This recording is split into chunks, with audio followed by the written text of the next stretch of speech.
Bonjour à tous. C'est bon, tout le monde m'entend? C'est parti. Bonjour, alors je suis Yvanik Châtaignier, je représente l'Institut du cancer de Montpellier. Merci de nous accueillir sur ce plateau avec une équipe technique formidable, je dois le dire. Et en tout cas pour un événement vraiment magnifique. Alors moi je suis de Montpellier. Rose à côté de moi vient d'un peu plus loin. Mais il y a un sujet qui nous rassemble, et peut-être que vous le voyez, vous en face ou sur l'écran. Nous avons un petit ruban rose. Ce petit ruban rose, c'est effectivement le symbole d'Octobre Rose, donc du mois dédié à la sensibilisation autour du cancer du sein. Je pense que nous voir réunis aujourd'hui démontre quelque chose d'important, c'est que la lutte contre le cancer n'a pas de frontières. C'est une lutte internationale, hein. Je rappelle que le cancer fait partie des premières causes de mortalité dans le monde. Et malheureusement, les données que nous avons nous laissent penser que ça va être le cas encore pendant pas mal de temps.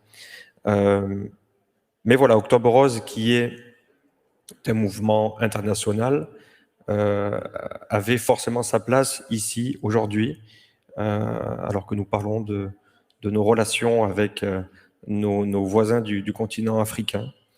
Donc Octobre Rose, c'est l'occasion de parler donc, du cancer du sein, mais surtout de la question de la prévention et surtout du dépistage du cancer du sein, qui est majeur, puisque détecté tôt, un cancer du sein se guérit dans plus de 90% des cas.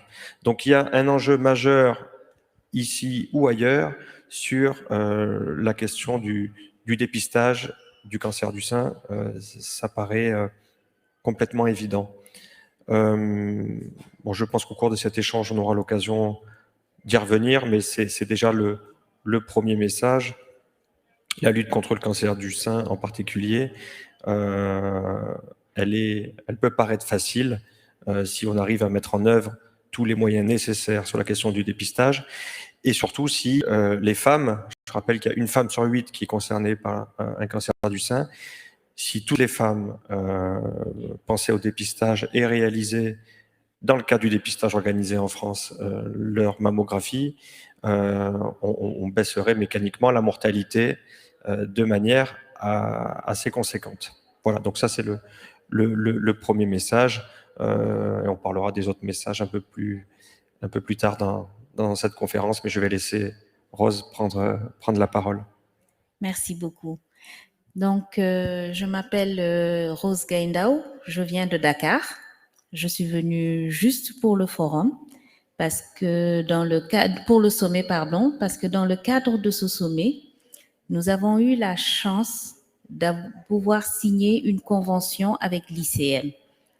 Je suis vice-présidente de la Ligue sénégalaise contre le cancer, la LISCA, que vous voyez à l'écran.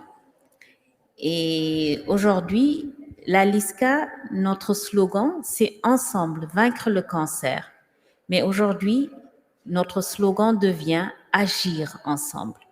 Parce que avec le partenariat que nous avons eu avec la mairie de Montpellier, avec la métropole, l'ICM, l'assurance maladie, l'association des Sénégalais de l'Hérault et la LISCA, ensemble, nous voulons agir contre le cancer.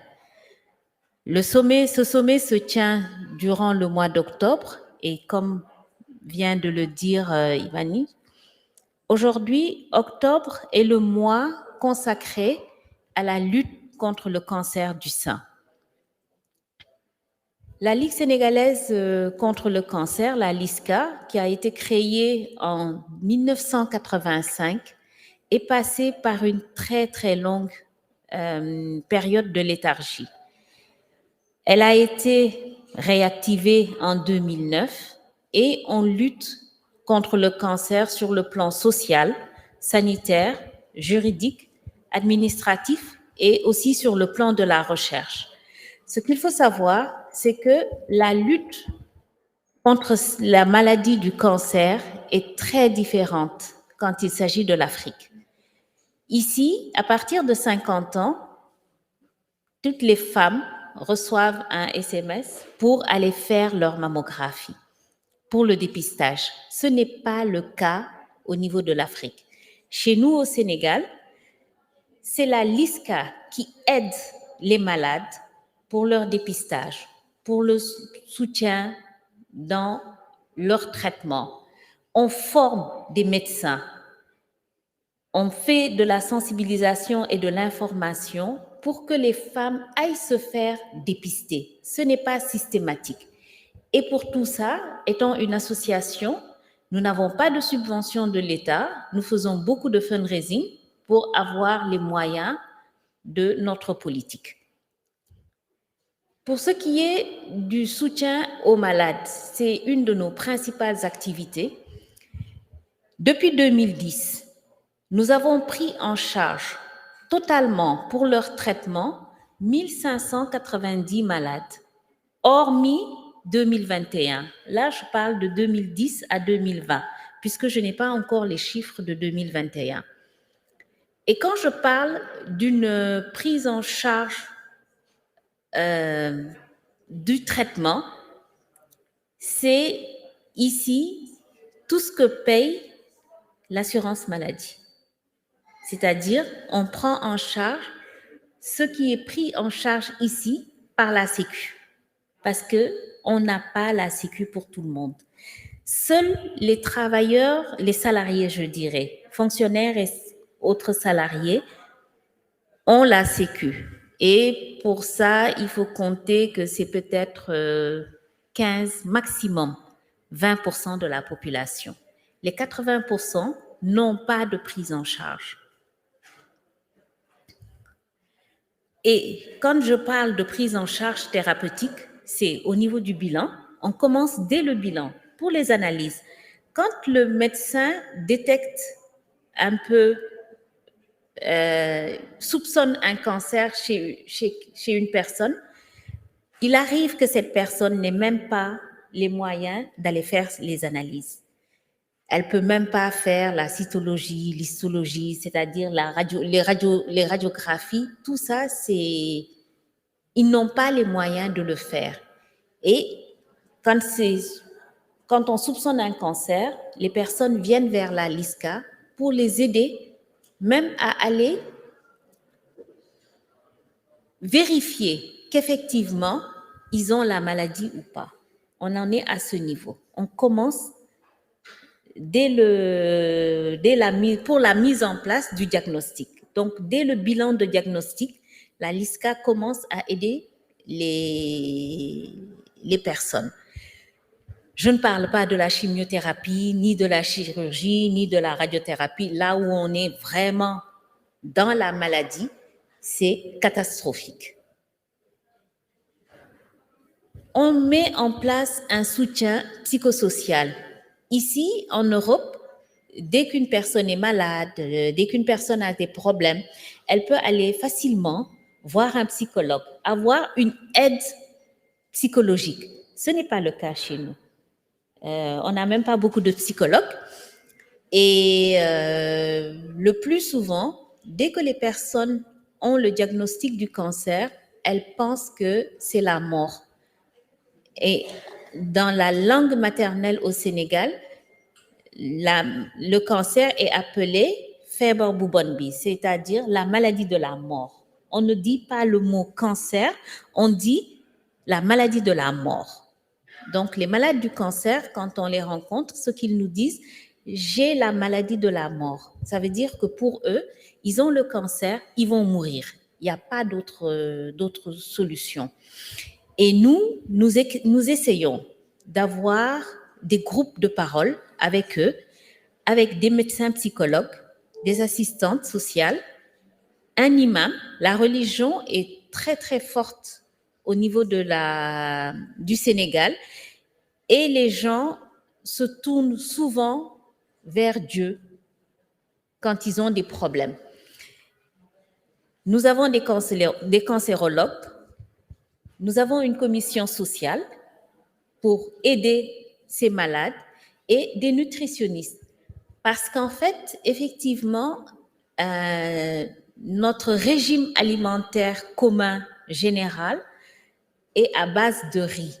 Au Sénégal, les gens mangent très peu de légumes, mangent du riz, de la viande, du poisson, des œufs, mais les légumes et les fruits ne sont pas très utilisés dans l'alimentation. Donc, nous invitons des nutritionnistes qui viennent leur expliquer comment se soigner par ce qu'ils mangent déjà. Et là, je vous montre un peu les photos des réunions, comment ça se passe. Et donc,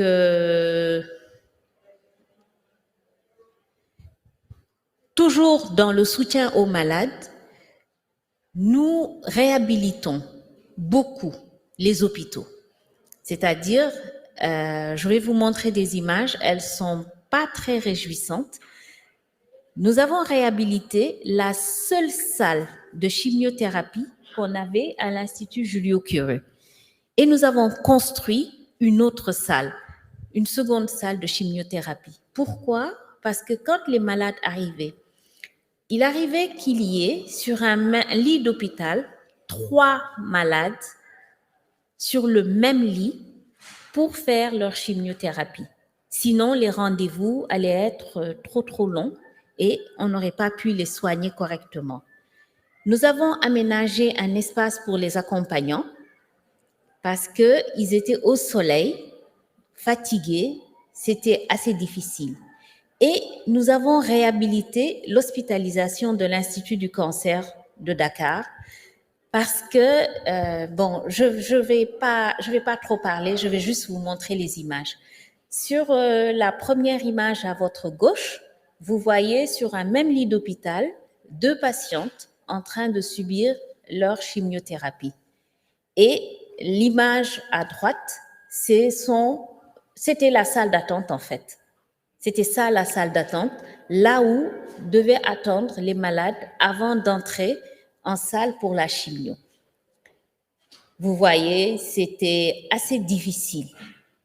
Et aujourd'hui, là, ce sont les chaises et les lits où on faisait la chimio. Et aujourd'hui, avec un don que nous avons reçu de un peu plus de 15 000 €, voilà ce que nous avons fait de la première salle.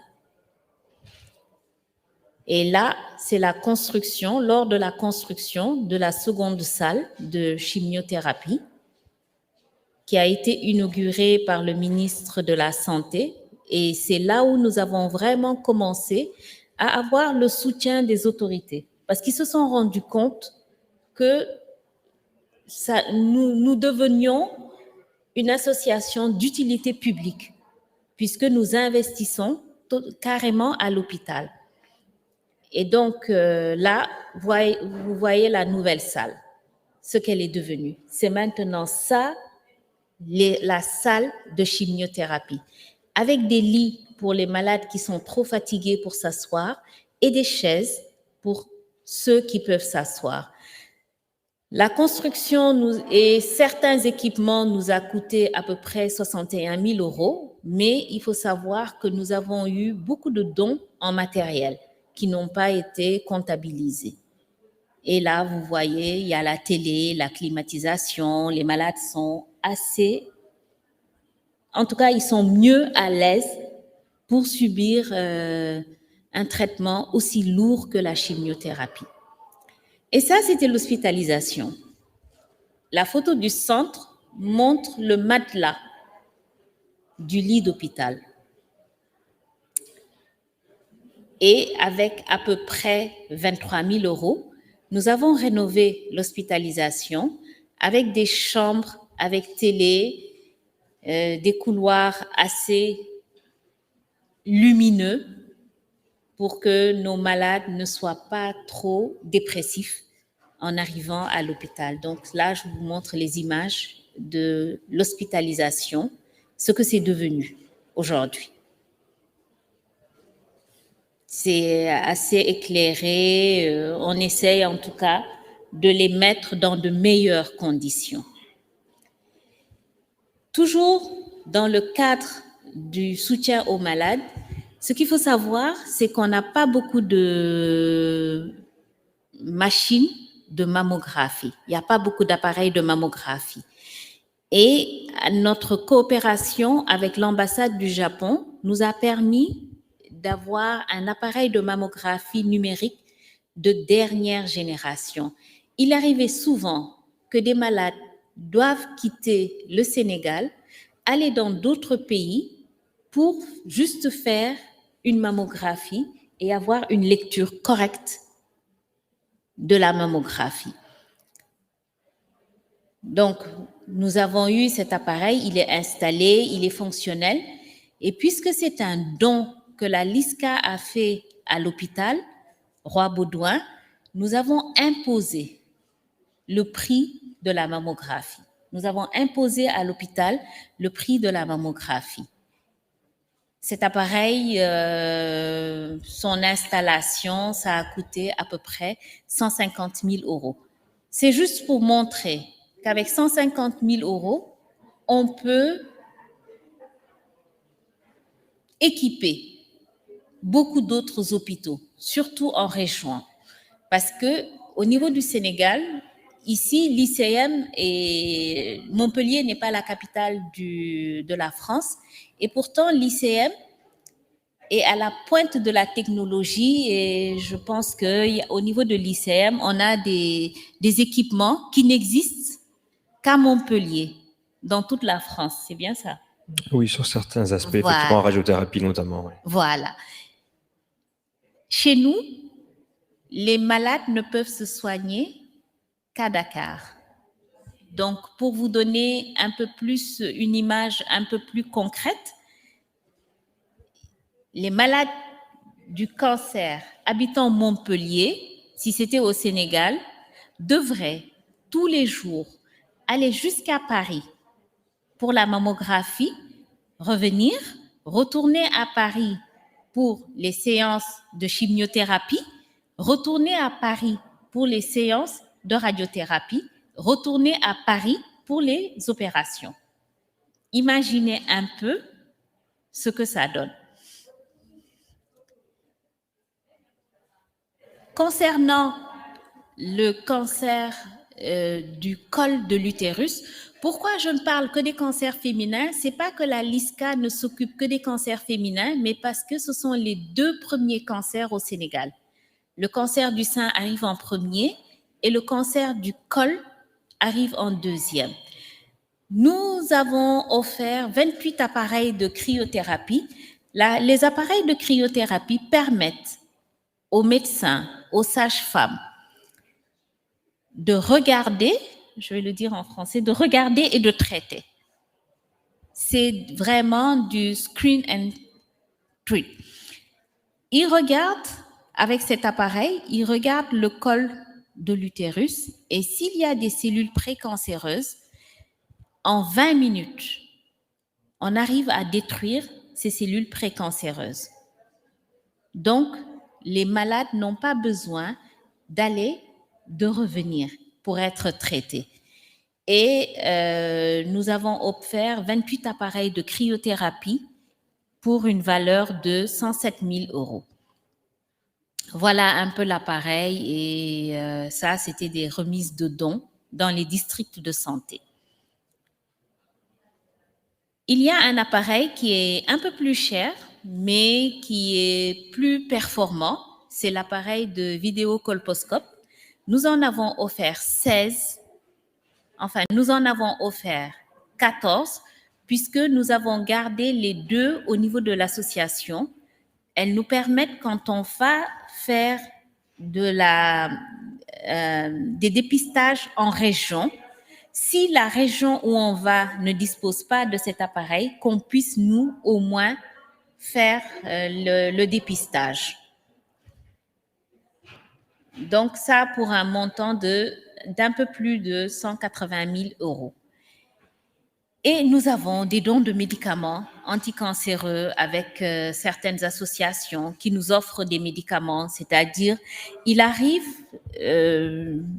par exemple ici au niveau de Montpellier, qu'il y ait des médicaments, un stock qui va arriver à péremption, qui n'est pas loin de la péremption, mais vu le volume de traitement, la ville ou l'association ou l'hôpital se rend compte qu'ils ne pourront pas utiliser tous ces médicaments-là avant la date de péremption. Et avec les conventions que nous avons, nous récupérons ces médicaments pour les donner aux malades qui n'ont pas les moyens de se traiter. Il faut toujours avoir en tête le problème de moyens. Nous avons une unité mobile de dépistage qui nous avait été offerte par l'ancienne première dame du Sénégal, l'épouse de notre ancien président. Et je reviens sur cet aspect-là qui est assez intéressant puisque vous êtes là-dessus un peu en avance en France, puisque il n'y a qu'en Hérault où il existe un camion qui s'appelle le Mamobile et qui sillonne le territoire départemental pour aller en fait à la rencontre des populations et dans une logique d'aller vers, d'offrir le dépistage du cancer du sein. Donc c'est il y a une dimension territoriale là-dessus. Et c'est vrai que quand j'ai appris, quand Rose m'a raconté l'utilisation de ce camion et qui sillonne tout le territoire du pays, je me dis, là, il y avait une vraie bonne idée et vous étiez en avance là-dessus. Merci. En fait,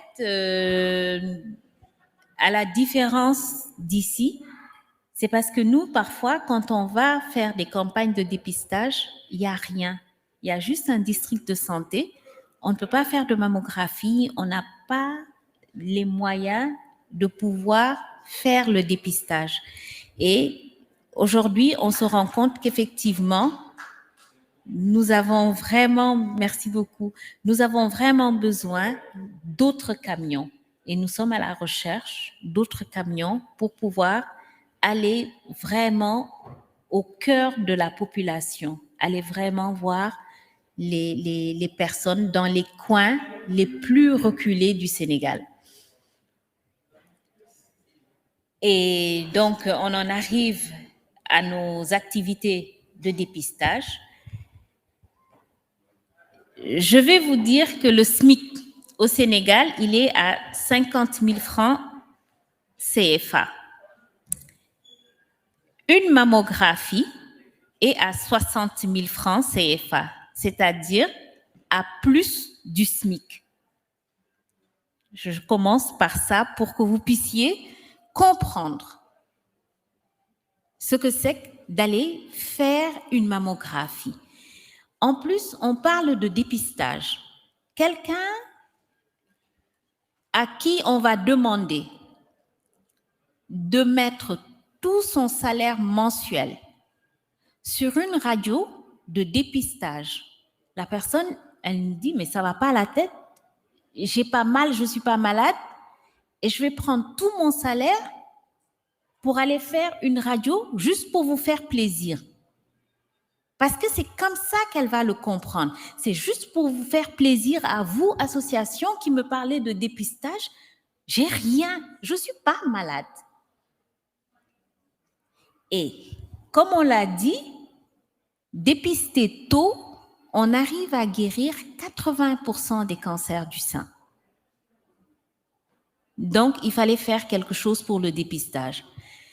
Et la LISCA s'est mise en recherche de dons pour ramener la mammographie à 15 000 francs durant le mois d'octobre. Donc, elle est à 23 € au lieu de à peu près 92, un peu plus de 92 €. Nous offrons ces bons pour permettre aux femmes, à partir de 40 ans, ici c'est à partir de 50 ans, mais chez nous c'est à partir de 40 ans, parce qu'on s'est rendu compte que les femmes au Sénégal, en Afrique en tout cas, étaient sujettes au cancer du sein beaucoup plus tôt qu'ici. Nous n'avons pas l'explication, mais c'est comme ça. Oui, il y a environ en France 80% des cancers du sein qui interviennent sur la tranche d'âge 50-75 ans. C'est pour ça que le programme de dépistage organisé en France, je vois qu'il y a des connaisseurs dans la salle. Mais effectivement, voilà, on a très souvent la question de oui, mais pourquoi il n'y a pas un dépistage organisé avant ou après? La réponse tient au fait que voilà, il y a ce pic sur cette tranche d'âge-là de cancer du sein. Chez nous, le pic est entre 35 et 45 ans. Vraiment. C'est pour ça que nous démarrons les campagnes à partir de 40 ans.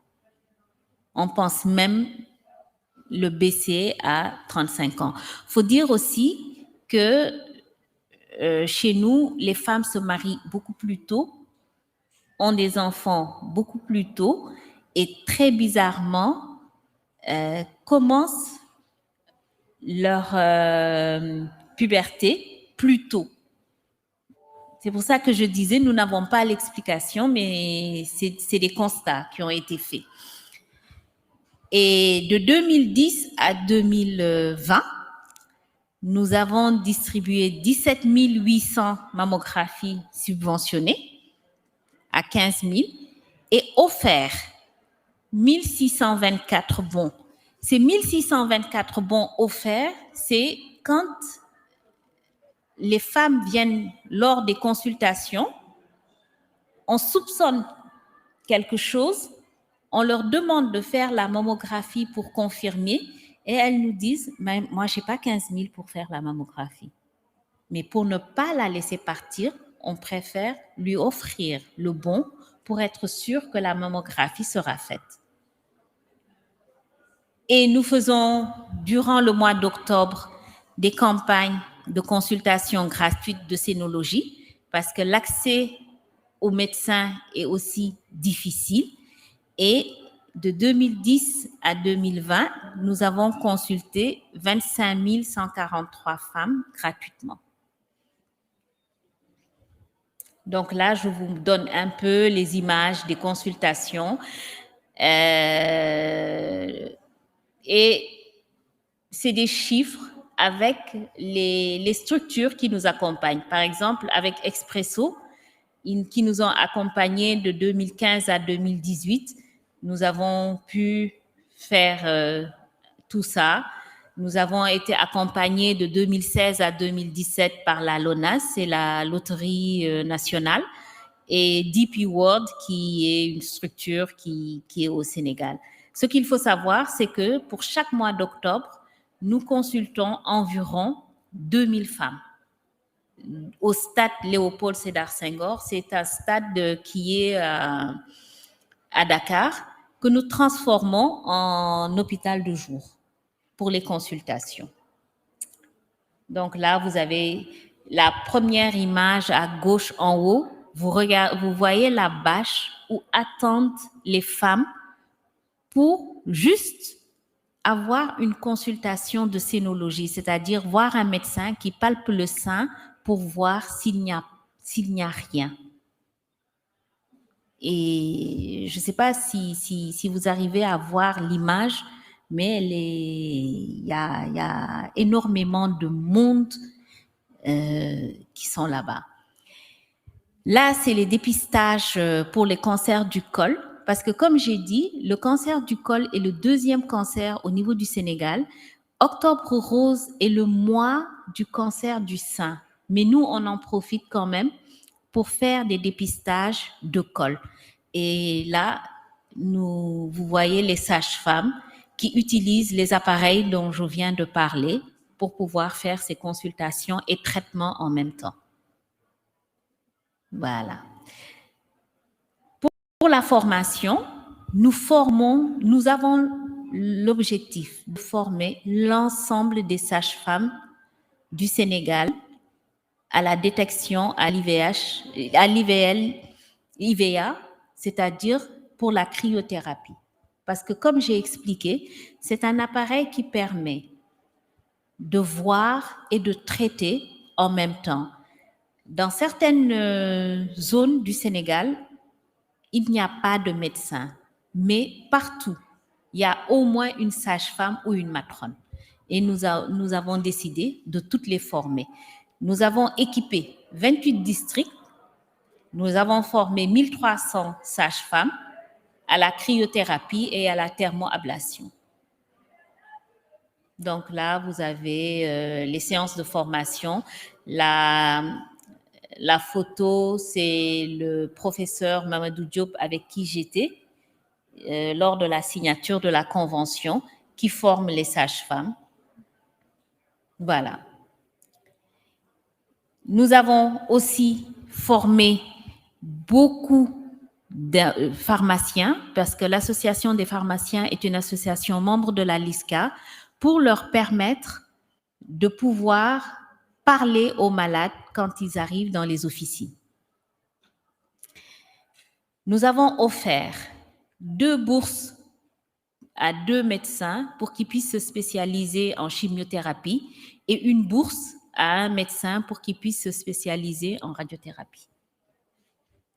Et pour ce qui est des partenariats, ben voilà, nous avons beaucoup de partenariats et celle dont je vais parler aujourd'hui, c'est la convention que nous avons signée avec l'ICM, la ville de Montpellier, l'Association des Sénégalais de l'Hérault, dans le cadre d'une convention pour pouvoir former, avoir des échanges. Et ça a été fait ce 30 septembre 2021, il y a juste quelques jours. Nous avons beaucoup d'activités d'information et de sensibilisation. Nous faisons des plaidoyers. Nous sommes membres de l'UICC, c'est l'Union internationale contre le cancer. Et nous assistons au Congrès mondial du cancer, chaque fois que ça a lieu. Et dans ce cadre-là, nous avons eu un atelier d'auto-évaluation des capacités organisationnelles de la LISCA qui nous a été offerte par l'UICC. Voilà, nous assistons à beaucoup de conférences pour pouvoir un peu faire le plaidoyer de la LISCA. Nous informons beaucoup. J'y serai pas cette année, mais chaque année, nous faisons un ruban humain géant avec toutes les populations et nous les informons d'Octobre Rose, de ce qui se passe du cancer. Voilà un peu donc les images. Et ça, c'est la plus grande statue qu'on a au Sénégal, que nous illuminons en rose durant le mois d'octobre. Ça, c'était le lancement d'Octobre Rose j'ai pris juste 2 années, où nous donnons des diplômes de reconnaissance à nos différents donateurs. Merci. Et la photo du milieu en bas, c'est avec le ministre de la Santé. Donc, le ministre vient et les gens savent que les autorités gouvernementales sont au courant des activités qu'ils font pour la LISCA. La culture, elle n'est pas en reste. Beaucoup d'artistes nous accompagnent dans nos campagnes de sensibilisation et elles sont mieux écoutées par les populations. Nous faisons beaucoup de caravanes où nous distribuons des flyers, nous informons les populations. Les photos de gauche, c'est le marché central aux poissons. C'est un marché qui démarre à 4 heures du matin Nous nous levons à 4 heures du matin, nous sommes au marché pour parler aux vendeuses de poissons, pour qu'elles se sentent elles aussi concernées. Nous faisons beaucoup de school tours parce que les élèves, quand ils sont sensibilisés, ils arrivent à sensibiliser chez eux et quand ils sont sensibilisés jeunes, ça reste. Donc, nous faisons beaucoup de school tours pour sensibiliser sur le cancer.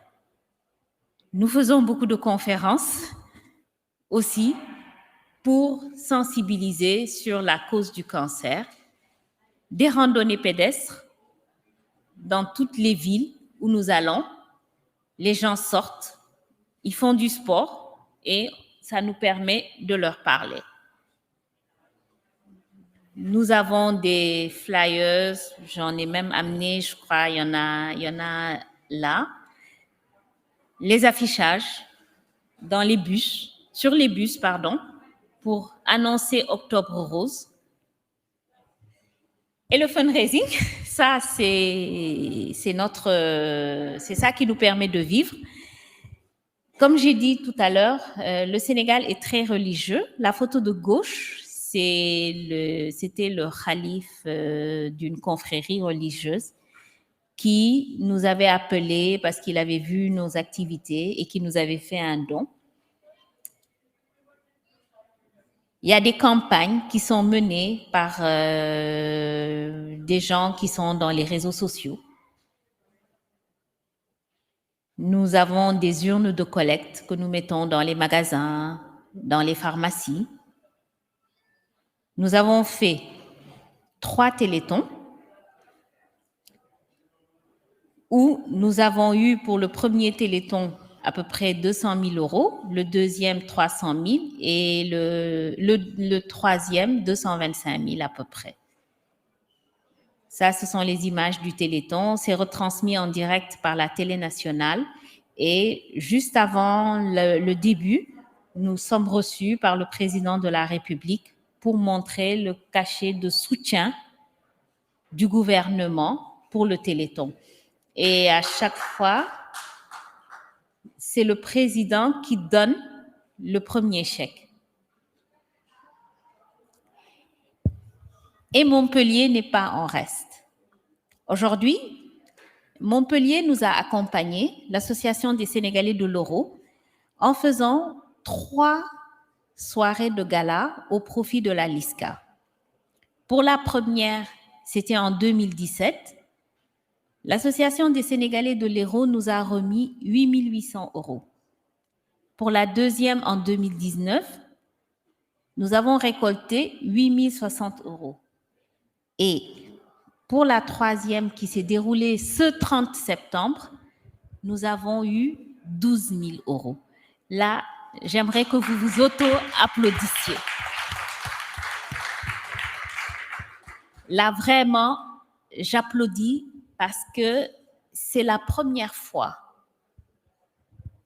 qu'une association hors du Sénégal nous accompagne de manière aussi impliquée. Et la convention que nous avons signée, ils sont à l'origine de cette convention-là. Vraiment, je tiens à remercier Montpellier.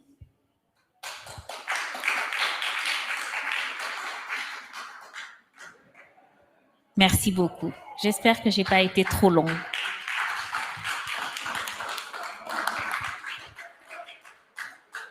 Je suis disponible si vous avez besoin d'informations, des questions.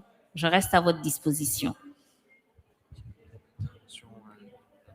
Oui. Le son? Oui. On va vous remettre le son.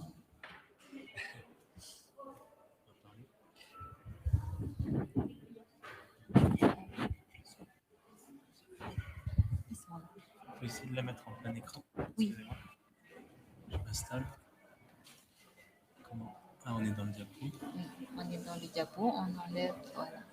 Le zoom.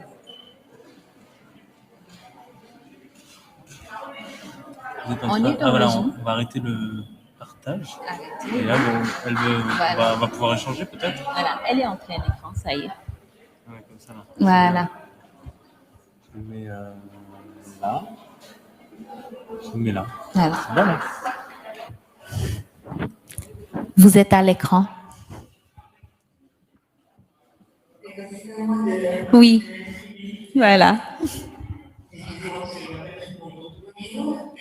Je suis Virginia Garnier, je suis directrice à l'Assurance maladie de Léo. Et c'est un plaisir pour nous d'être autour de la table aujourd'hui, à double titre. Le premier titre parce que l'Assurance maladie de Léo et l'assurance maladie, dans sa globalité, se fait devoir depuis des années dans le cadre de la prévention des cancers, d'être présent et de participer à ce qu'on appelle le dépistage organisé du cancer, en particulier du cancer du sein, mais pas que. Et puis, le deuxième titre, c'est que, au sein de l'assurance maladie de Léo, cette fois-ci, nous avons comme principe de donner du sens à nos missions et en particulier d'encourager nos salariés à porter des projets solidaires.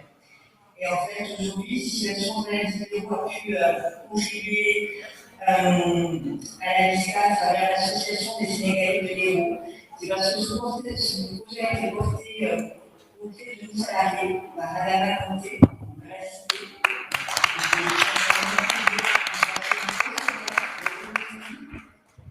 Qui a su bien faire passer le message, puisque son projet a été soumis au vote.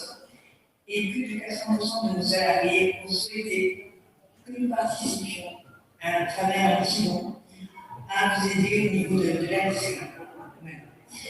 Ensuite, ce que je souhaitais vous faire partager au niveau de nos expériences, donc nous avons un partenariat dans le cadre du dépistage organisé avec le centre régional qui s'occupe de ça. Nous avons aussi un partenariat depuis quelques années avec l'ICN.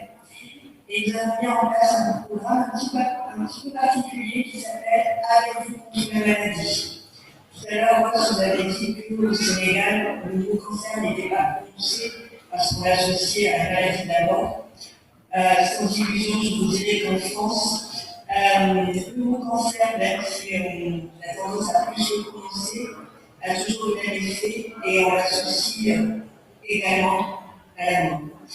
Donc, ce qui nous semble important, c'est qu'au-delà de la prévention, alors si vous avez du mal à récolter des fonds pour pouvoir faire ces dépistages, vous allez dire que notre principale bataille, c'est pas celle des fonds, c'est celle d'arriver à convaincre les femmes à venir se faire dépister, parce qu'effectivement, vous l'avez bien dit tout à l'heure, quand on se porte bien, il est difficile de comprendre qu'on peut, malgré tout, avoir quelque chose qui ne va pas bien, et que pris à temps, ça se gênera très bien. Donc, nous faisons depuis de nombreuses années avec tous les professionnels de santé, de nombreuses communications. Nous accompagnons effectivement une maladie qui est vraiment une spécificité en France de Léo. Chaque fois que nous sommes sollicités, nous répondons présents. Pour autant, malheureusement, ça n'empêche pas la maladie d'exister. Et pour vous donner un ordre d'idée, sur le département de l'Hérault, chaque année, tout type de cancer confondu, ce sont quand même 6 000 personnes que nous avons en protocole d'affection longue durée. Donc ce n'est pas une maladie anodine, ça fait partie également des maladies, et le cancer du sein fait partie des premières causes de mortalité de la femme, également dans les groupes. Donc il nous a semblé intéressant de mettre en place un dispositif qui permet, lorsque la maladie est déclarée, de gagner en temps sur la temporalité de la prise en charge. C'est-à-dire que le temps des soins, le temps que le malade doit consacrer à sa maladie, c'est du temps pour lui, pour ses soins, et il n'a pas à se bagarrer avec les formalités administratives. Parce que malheureusement, nous sommes peut-être quelquefois les champions des formalités administratives qui permettent certes une bonne prise en charge financière des soins, mais pourtant qui peuvent être un chemin de croix pour arriver à ces personnes. Donc nous avons mis en place une équipe de 5 personnes qui sont dans le service qui s'appelle la mission d'accompagnement à l'accès aux soins. Ces personnes via une plateforme téléphonique. Alors, on respecte le secret médical, qui est important, c'est pour ça qu'on fait du ALR, c'est-à-dire qu'on donne le numéro de téléphone, aussi bien aux établissements de santé qu'aux associations de patients et même dans les médias. Donc, la personne nous contacte, et à partir de là, au vu des questions que les accompagnateurs vont poser, toutes les solutions que l'on peut trouver pour faciliter l'accès aux soins au moment de crise financière, nous mettons en doute. Quelque part, pour le présenter très simplement, ce malade est un VIP dans la prise en charge. C'est-à-dire qu'en interne, on va faire accélérer la prise en charge des arrêts de travail. On va faire accélérer la prise en charge des transports. On va orienter vers les assistances sociales si c'est nécessaire. On va alerter sur les prises en charge qui se font en temps et temps.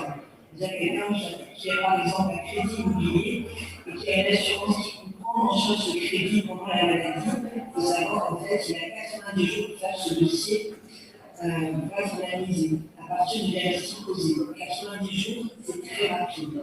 Donc les gens n'ont pas forcément cette information.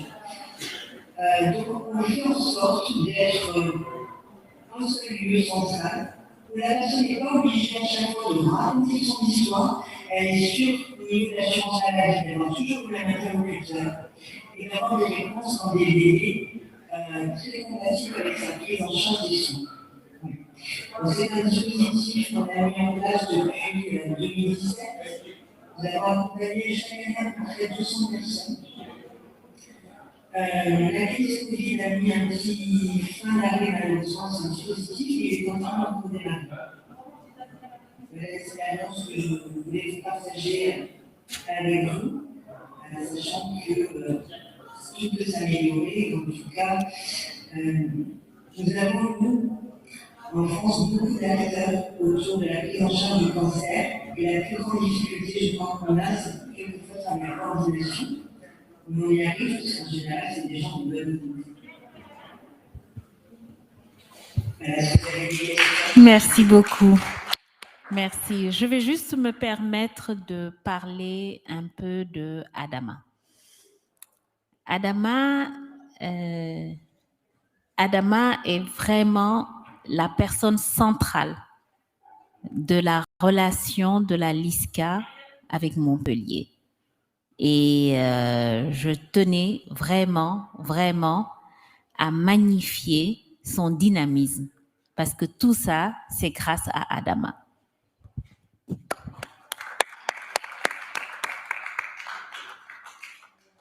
Je crois qu'on vient de dépasser le temps imparti. Donc, merci beaucoup. On va être à disposition et surtout, Rose, voilà, n'hésitez pas à lui poser des questions, à l'interpeller.